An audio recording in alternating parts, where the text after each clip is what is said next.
Hi అండి, welcome to cook to easy. ఈరోజు మనం ఆల్ ఇన్ వన్ బ్యాటర్ ఎలా రెడీ చేసుకోవాలనేది చూడబోతున్నామండి. ఈ ఒక్క పిండి రెడీ చేసి మనం పెట్టుకున్నామంటే ఇడ్లీ, దోశ, సెట్ దోశ, ఎగ్ దోశ, నెయ్యి దోశ అని రకరకాలు చేయొచ్చండి. పొంగనాలు భలే వస్తుందండి క్రిస్పీగా. రండి ఈ బ్యాటర్ చేయడానికి ఏమేమి కావాలి, ఏంటి ప్రాసెస్ అనేది చూసిస్తాం. ఇక్కడ ఆల్ ఇన్ వన్ పిండి చేసుకోవడానికి ఫస్ట్ మనం కొన్ని ఇంగ్రీడియంట్స్ని నానబెట్టుకోవాలండి. ఇక్కడ కొలత అన్నది మనం తీసుకున్న ఒక కప్పు గ్లాసు ఉండొచ్చు, కానీ ఏ కప్పు వాడుతున్నారో ఆ కప్పులోని అన్ని ఇంగ్రీడియంట్స్ని తీసుకోవాలండి.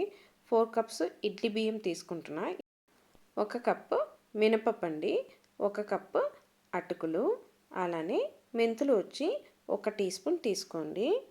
మినపప్పు అలానే మెంతులు ఇవి రెండిని ఒక గిన్నెలో వేసానండి. బియ్యము, మినపప్పు, అటుకులు ఇవి అన్నీ సెపరేట్ బౌల్లో వేసి శుభ్రంగా కడిగేసి నీళ్ళు పోసి నానబెట్టుకోవాలండి. మనం తీసుకున్న ఇవి అన్నిటినీ ఒక 4 గంటల నుంచి 6 గంటల వరకు నానబెట్టుకోవచ్చండి. ఇలా నానబెట్టిన తర్వాత మనం పిండిగా రుబ్బుకోవాలి.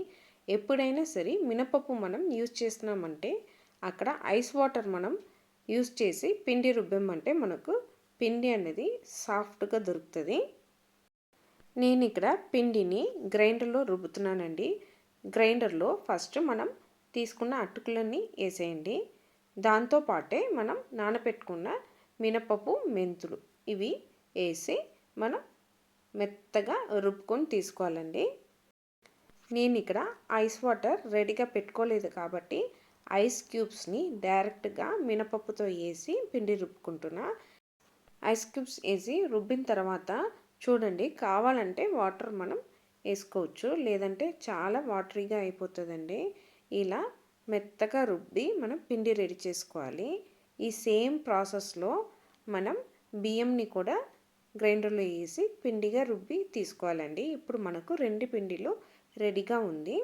ఇప్పుడు మనం ఈ 2 పిండిని ఒకే గిన్నెలకు మార్చేసి సరిపడా ఉప్పు వేసి బాగా కలుపుకోవాలండి. ఇలా మనం కలుపుతున్నప్పుడు పిండిని బాగా బీట్ చేసుకొని కలుపుకోవాలి. ఒక 5 to 7 minutes మీరు ఇలా చేసుకున్నారంటే మనకు పిండి అన్నది తెలిసిపోతుంది ఎంత మెత్తగా వచ్చిందని. ఇలా వచ్చిన ఈ పిండిని వేరే గిన్నెకి మార్చుకొని మనం పుల్లగా అవడానికి వదలాలండి. ఇలా మనం రెడీ చేసుకున్న పిండి అన్నది చలికాలం అయితే 8 to 10 hours కూడా అవుతుంది పుల్లగా అవడానికి. అదే ఎండాకాలం అయితే 4 hours మనకు పుల్లదనం అనేది పిండిలో వచ్చేస్తుందండి.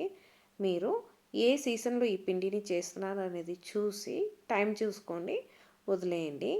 ఇలా ఇక్కడ మనం తీసి పెట్టిన ఈ పిండిని 8 hours అలానే వదిలేసానండి. ఇప్పుడు మనం ఓపెన్ చేసి చూస్తే మనకు పిండి అనేది పుల్లగా ఉంది. ఇలా మనకు రెడీ అయిన ఈ పిండిని గరిటెలో మంచిగా కలుపుకోండి. ఇలా కలిపిన తర్వాత మనం ఇడ్లీ కానీ దోశలు కానీ ఏం వేస్తున్నామో దానికి తగ్గినట్టు మీరు వాటర్ పోసి దీన్ని కలుపుకోవచ్చండి. ఫస్టే మనం వాటర్ ఎక్కువ పోసి కలిపి పెట్టామంటే మనకు పిండి అనేది ఇడ్లీ కానీ పొంగడాలు కానీ చేయడానికి రాదు. అందుకని పిండి రెడీ అయిన తర్వాత మనం చేస్తున్న టిఫిన్కి తగ్గినట్టు వాటర్ పోసి కలుపుకోవచ్చండి. ఇక్కడ మనం దోశలు చేస్తున్నామండి. రండి, పిండి ఎంత పర్ఫెక్ట్ మనకు సెట్ అయ్యి వచ్చిందని చూడండి, ఎంత మంచిగా హోల్స్ వచ్చేసిందని. అంతే అండి, ఇలా పిండి ఉంటే మనకు ఇడ్లీ కానీ దోశలు కానీ పొంగనాలు కానీ సూపర్గా దొరుకుతుంది. మనం ఇక్కడ రకరకాల దోశలు చుట్టేసాం. ఇప్పుడు సేమ్ పిండితో నేను ఇడ్లీ కూడా చేస్తున్నానండి. స్టీమ్ కుక్ అయిందంటే మనకు ఇడ్లీ బాగా రెడీ అయిపోతుందండి. ఒక 6 to 7 minutes తర్వాత చూస్తాం మనం ఇడ్లీ అన్నది ఎలా రెడీ అయిందని. చూడండి, తెల్లగా సాఫ్ట్గా ఇడ్లీ అన్నది మనకు రెడీ అయిపోయిందండి. మనకు ఈ ఇడ్లీలు ఆరిన తర్వాత కూడా సాఫ్ట్గానే ఉంటుందండి. ఈ ఇడ్లీలో మీరు ఫింగర్ చిప్స్ ఇడ్లీలు కానీ లేదా ఇడ్లీ ఉప్మా కానీ చేసి చూడండి, ఇడ్లీ టేస్ట్ భలే ఉంటుందండి.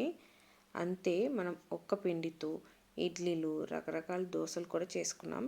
మినీ ఇడ్లీ చేసుకున్నారంటే సాంబార్లో వేసుకోవడానికి తినడానికి భలే ఉంటుందండి. చూడండి ఎంత సాఫ్ట్గా మనకు ఇడ్లీ వచ్చిందండి. అంతే అండి, ఒకే పిండితో రకరకాల టిఫిన్ ఎలా చేసుకోవాలనేది చూసాము.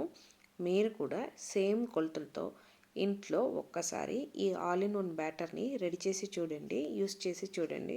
మీకు ఖచ్చితంగా ఈ ఆల్ ఇన్ వన్ బ్యాటర్ అనేది హెల్ప్ఫుల్గా ఉంటుందండి. మనం ఇలా పిండి చేస్తున్నప్పుడు టిప్స్ అని చెప్తే అండి, మీరు ఖచ్చితంగా ఐస్ వాటర్ కానీ ఐస్ క్యూబ్స్ కానీ వేసి పిండి రుబ్బారంటే మీకు పిండి అనేది సాఫ్ట్గా వస్తుంది. అంతే అండి. ఈ రెసిపీ మీకు నచ్చిందంటే కుక్ టు ఈజీ ఛానల్ని లైక్ చేయండి, షేర్ చేయండి, కామెంట్ చేయండి. తప్పకుండా కుక్ టు ఈజీ ఛానల్ని సబ్స్క్రైబ్ చేయండి. బాయ్ అండి.